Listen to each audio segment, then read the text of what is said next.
When a business opens its doors in a new city or a new neighborhood, this address becomes part of the larger identity.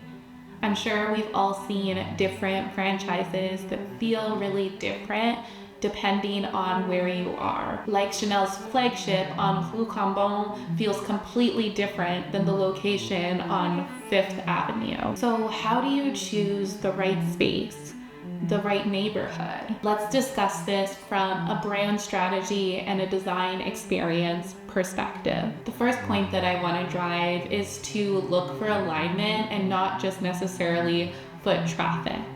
Think about the people who occupy a neighborhood, the other brands and businesses that are in the area, and if these are things that you would like to be associated with. For example, a wellness-focused company might not be well served on a fast food corner because even though the foot traffic might be high, there may be some misalignment in the clientele and the associations that you're creating through your neighbors. Next is to consider your entry narrative. Now, bridging the last point with this one, you want to consider the aesthetics and the history of the neighborhood and the culture, and if this is in alignment with your brand's point of view. Getting very site-specific, you can choose things that are going to drive you towards how you would like people to perceive your brand.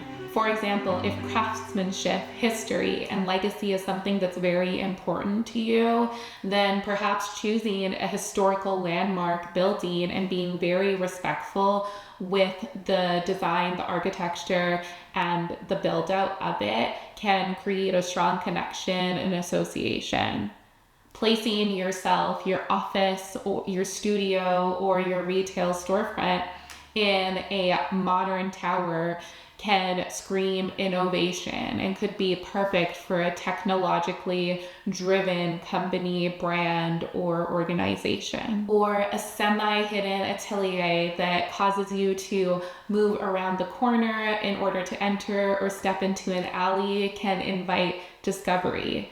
Speakeasies have this on lock, but retail stores can also capitalize on some of these same associations, even though it might seem counterintuitive from a purely foot traffic driven real estate perspective. Selecting your real estate is like speaking your first sentence in a new market, so it's so important to make this meaningful. Now, similar to foot traffic, I want you to think about design experience and not just square footage. Now, foot traffic and square footage are important things, and you should absolutely have somebody build out some financial models with data to figure out if this is a good investment.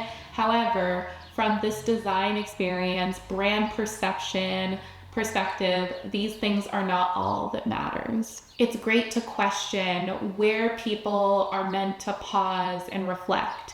If the architecture can create moments for intimacy or awe, what areas of the store or the entry experience would you like people to move quickly through, and where would you like them to slow down? How does the organization of different elements support these goals? What textures, colors, materiality, how shiny or matte are things? These spaces are such a great opportunity to choreograph an emotional experience. I'm so passionate about this, as my training was actually in architecture before I went on to work in branding and later get my MBA. So I love connecting all these different bridges between digital and print experiences, business goals, and spatial experiences. And space is just such a unique medium where we're able to create scent and sound and visuals and touch and all these different sensations to create a really all-encompassing experience that will delight your customer and allow them to experience your brand in a new way that can drive revenue goals, that can encourage certain purchasing behavior, and can also just create an experience that people are so excited to be a part of. And I've seen this take place in real time with many of my clients as we enter new neighborhoods and open up a storefront. It's something that I'm constantly warning of Whether you are a small business opening your first brick and mortar, a large brand that's opening your 17th storefront but now in a new city, or somewhere in between, a local business that's seen a lot of success and is entering a new neighborhood.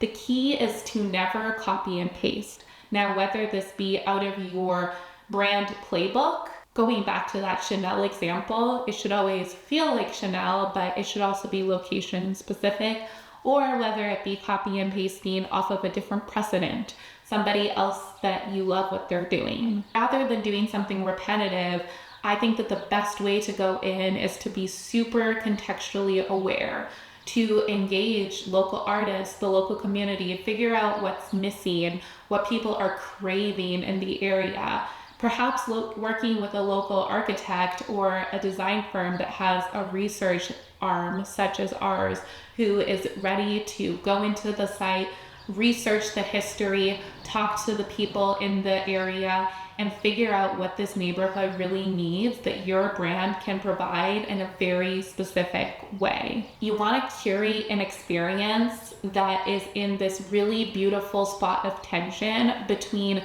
being extremely culturally aware to the context that your site is in, but does not dilute your specific brand legacy.